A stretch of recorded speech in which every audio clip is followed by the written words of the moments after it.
पिछले कुछ दिनों से जब से रमेश बिधूड़ी जी भारतीय जनता पार्टी से कालकाजी विधानसभा में चुनाव लड़ रहे हैं, लगातार गुंडागर्दी और दहशत का माहौल भारतीय जनता पार्टी द्वारा कालकाजी विधानसभा क्षेत्र में बनाया जा रहा है।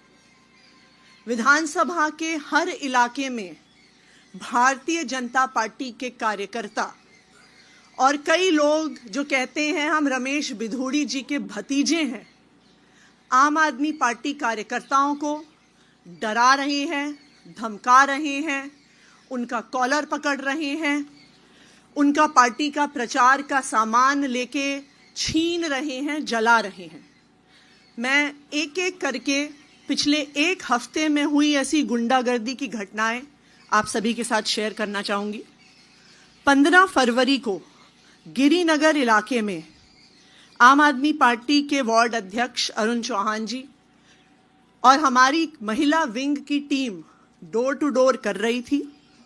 वहां पर भारतीय जनता पार्टी के राजीव भाटी जी, जो कहते हैं वो बिधूड़ी जी के भतीजे हैं और भारतीय जनता पार्टी के पदाधिकारी हैं, बीजेपी का पटका उन्होंने पहना हुआ था, वो हमारे कार्यकर्ताओं के पास आए, गाली गलौज किया, उनके हाथों से स्टिकर छीने, उनके हाथों से पैम्फलेट छीने और वहां पर गाली गलौज करने के बाद आम आदमी पार्टी के पर्चों को जलाया और आम आदमी पार्टी के स्टिकर्स को जलाया।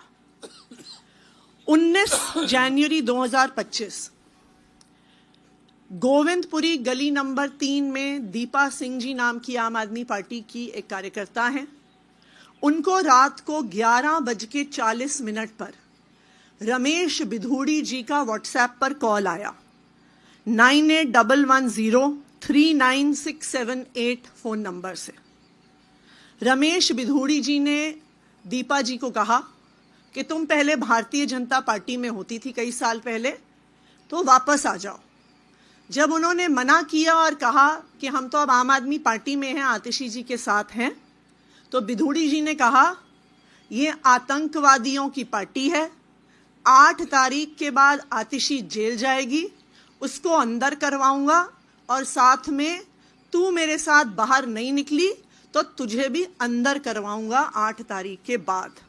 ये रमेश बिधूड़ी जी ने खुद फोन करके आम आदमी पार्टी की एक महिला कार्यकर्ता को धमकी दी। 19 तारीख को ही गोविंदपुरी गली नंबर 5 में हमारे एक कार्यकर्ता का रिश्तेदार अंकित गुप्ता दिल्ली के बाहर से आया हुआ था, डोर टू डोर प्रचार कर रहा था। भारतीय जनता पार्टी के कार्यकर्ताओं ने उसका पटका छीना, उसको थप्पड़ मारा और जो पर्चे उसके हाथ में थे उनको जला दिया।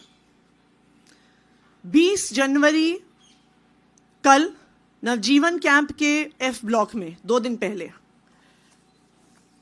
भारतीय जनता पार्टी की टीम, कई बच्चों को उन्होंने लगाया हुआ था स्टिकर्स चिपकाने के लिए, पोस्टर चिपकाने के लिए।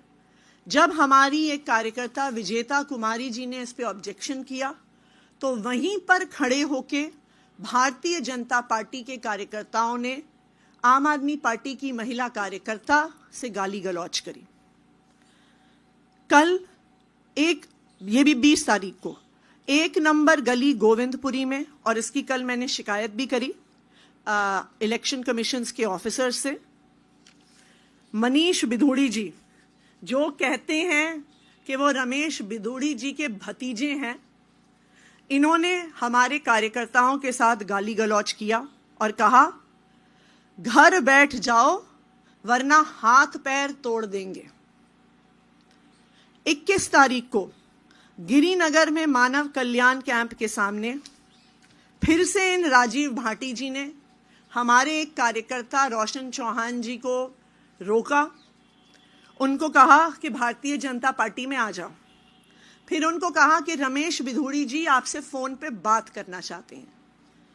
राजीव भाटी जी ने अपने फोन से रमेश बिधूड़ी जी को फोन लगाया, रोशन चौहान जी से बात करवाई।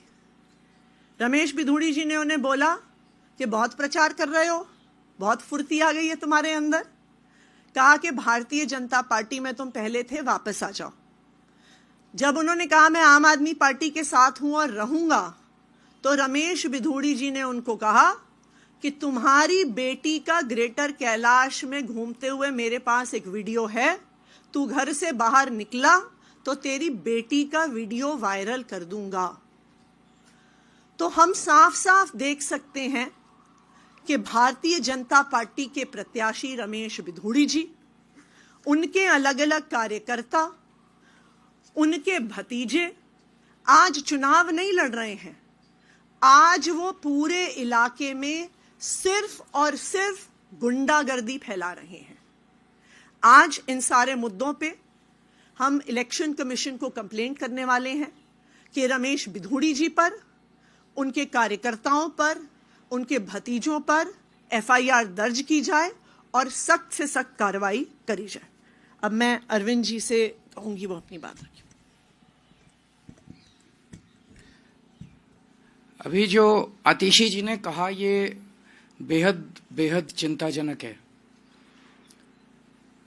जिस तरह से गुंडागर्दी और हिंसा भारतीय जनता पार्टी फैला रही है, ये जो आतिशी जी ने कहा ये वारदातें केवल उनकी विधानसभा तक सीमित नहीं है। पूरी दिल्ली के अंदर मेरे पास न जाने कितने हमारे कैंडिडेट्स आ चुके हैं। मेरी अपनी विधानसभा में, राजेंद्र नगर में, इधर उधर कई जगहों पर हमने देखा है और शिकायतें आ रही हैं कि भारतीय जनता पार्टी पूरी तरह से गुंडागर्दी के ऊपर उतरी हुई है।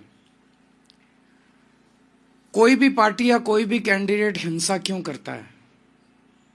उसे हिंसा करने की जरूरत क्यों पड़ती है? वो तभी हिंसा करता है जब वो देखता है कि बाकी अन्य अहिंसात्मक तरीके से, शांतिपूर्ण तरीके से उसका जीतना असंभव है। जब उसके पास कोई नैरेटिव नहीं होता, जब जनता उसके साथ नहीं होती, जब जनता उसकी बात नहीं सुन रही होती, तब वो फिर हिंसा पे उतारू होके येन केन प्रकारेन वो चुनाव जीतने की कोशिश करता है। आज दिल्ली में भारतीय जनता पार्टी की यही हालत है। पूरी दिल्ली में भारतीय जनता पार्टी अपनी ऐतिहासिक हार की तरफ धीरे धीरे, या मैं कहूँ तेजी से बढ़ती जा रही है।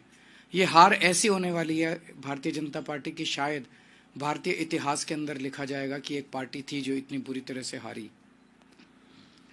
उसकी वजह से अब इसकी कमान अमित शाह जी ने संभाल ली है केंद्र में, और पूरी दिल्ली पुलिस को कानून व्यवस्था से विड्रॉ कर दिया गया है। और पूरी दिल्ली पुलिस को विड्रॉ करके उनको केवल और केवल भारतीय जनता पार्टी के चुनाव प्रचार में करने में, पूरी दिल्ली पुलिस अब भारतीय जनता पार्टी का चुनाव प्रचार कर रही है। और चुनाव प्रचार कैसे कर रही है? भारतीय जनता पार्टी के गुंडों को गुंडागर्दी करने में संरक्षण देते हैं या फैसिलिटेट करते हैं, पार्टिसिपेट भी करते हैं। पूरे खुलेआम गुंडागर्दी चल रही है, पैसे बांटे जा रहे हैं, सामान बांटे जा रहे हैं, साड़ियां बांटी जा रही हैं, और पुलिस वहीं खड़ी होती है। पुलिस बाकायदा लोगों को लाइन में खड़ा करा के प्रॉपरली उनको सामान दिलवाती है, प्रॉपरली पैसे दिलवाती है, चेक करती है। वोटर हो तो सामान लो, वोटर नहीं हो, वोट नहीं बना हुआ तो पुलिस बाकायदा चेक कर करके सामान बंटवा रही है। तो पुलिस के संरक्षण में पूरी दिल्ली से दिल्ली पुलिस को विड्रॉ कर लिया गया कानून व्यवस्था से। और इसलिए हम देख रहे हैं पिछले कुछ दिनों में किस तरह से पहले से ही चरमराई हुई थी दिल्ली की कानून व्यवस्था, अब तो पूरी तरह से ध्वस्त हो चुकी है दिल्ली की कानून व्यवस्था, क्योंकि दिल्ली के लोगों के संरक्षण देने के लिए, उनको सुरक्षा देने के लिए कोई पुलिस अवेलेबल नहीं है। सारी दिल्ली पुलिस केवल और केवल भारतीय जनता पार्टी को, गुंडागर्दी को संरक्षण देने के लिए लगी हुई है। मेरी एक दो एसएचओ से बात हुई, उन एसएचओज ने मुझे जो बताया वो इतना खतरनाक है कि आप सुन के आपके रोंगटे खड़े हो जाएंगे। उन्होंने कहा जी सीधे एमएचए से आदेश आ रहे हैं, बीच में कोई सीपी नहीं है, कोई डीसीपी नहीं है, कोई स्पेशल सीपी नहीं है, कोई एडिशनल सीपी नहीं है, सीधे एमएचए से आदेश आता है एसएचओ को, फलानी फलानी जगह फलाने नेता की के आम आदमी पार्टी के नेता की मीटिंग डिसरप्ट करनी है। और पुलिस वहां पे बाकायदा लेके जाती है बीजेपी के गुंडों को अपने संरक्षण में, वहां पे गुंडागर्दी करवाती है। दिल्ली के अंदर अब केवल आम आदमी पार्टी नहीं, कोई पता चल जाए कि आम आदमी पार्टी का समर्थक है, आम आदमी पार्टी का वोटर है, उसको भी नहीं बख्शा जा रहा, उसको डराया जा रहा है, जैसे अभी इन्होंने कहा धमकाया जा रहा है, डराया जा रहा है। और पूरी दिल्ली के अंदर एक जबरदस्त डर का माहौल है कि खबरदार अगर आम आदमी पार्टी को वोट दिया तो। दिल्ली ने इस तरह की हिंसा कभी नहीं देखी थी। दिल्ली एक शांतिप्रिय स्टेट है, दिल्ली एक सभ्य लोगों का शहर है, दिल्ली पढ़े लिखे लोगों का शहर है। तो मैं ये पूछना चाहता हूं कि क्या दिल्ली ये सब बर्दाश्त करेगी? दिल्ली ये बर्दाश्त नहीं करेगी।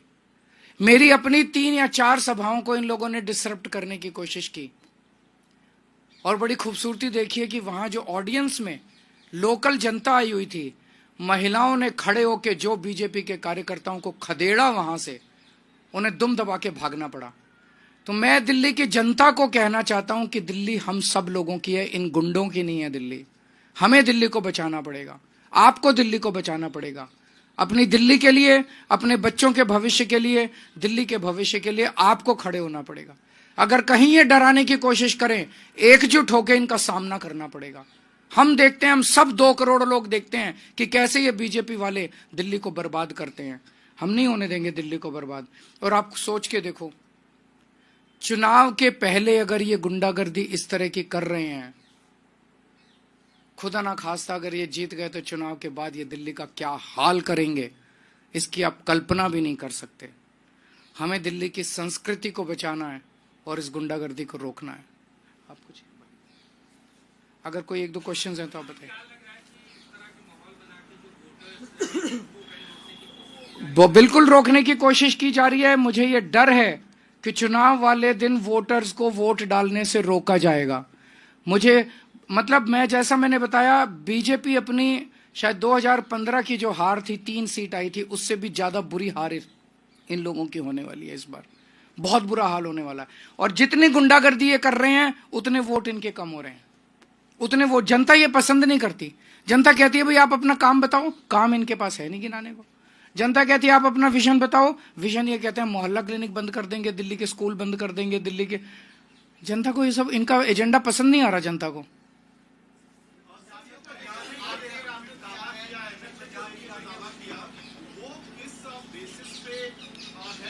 आपको सारे बता दिए, जो एक डेट वाइज, आदमी वाइज इंसिडेंट्स बता रही हैं आतिशी जी। दिल्ली की सीएम आपको इंसिडेंट्स बता रही हैं। उन्होंने लिखित में चुनाव आयोग को शिकायत की है। इनको सबको गिरफ्तार किया जाए।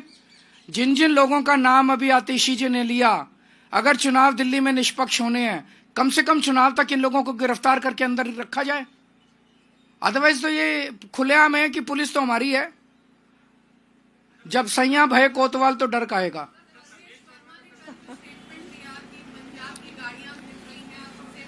मेरे को बहुत दुख हुआ दिल्ली का एक नागरिक होने के नाते और दिल्ली का पूर्व सीएम होने के नाते। प्रवेश वर्मा जी ने जिस तरह से पंजाबियों के कंट्रीब्यूशन को प्रश्न चिन्ह लगाया। प्रवेश वर्मा जी ने कहा कि पंजाब की गाड़ियां घूम रही हैं, पता नहीं कौन लोग हैं उनमें, और 26 जनवरी गणतंत्र दिवस के लिए सुरक्षा के लिए ये खतरा है। तो क्या पंजाबी, सारे पंजाबी आतंकवादी हैं? सारे पंजाबी देशद्रोही हैं? क्या सारे पंजाबी देश के लिए खतरा हैं? पंजाबियों ने दिल्ली को संवारा है। पंजाबियों ने आज जो दिल्ली है जिस स्तर पे, उसमें पंजाबियों का बहुत बड़ा कंट्रीब्यूशन है। पंजाबियों, जो आज पंजाबी हैं, इनके पूर्वजों ने देश के लिए कुर्बानियां दी थी।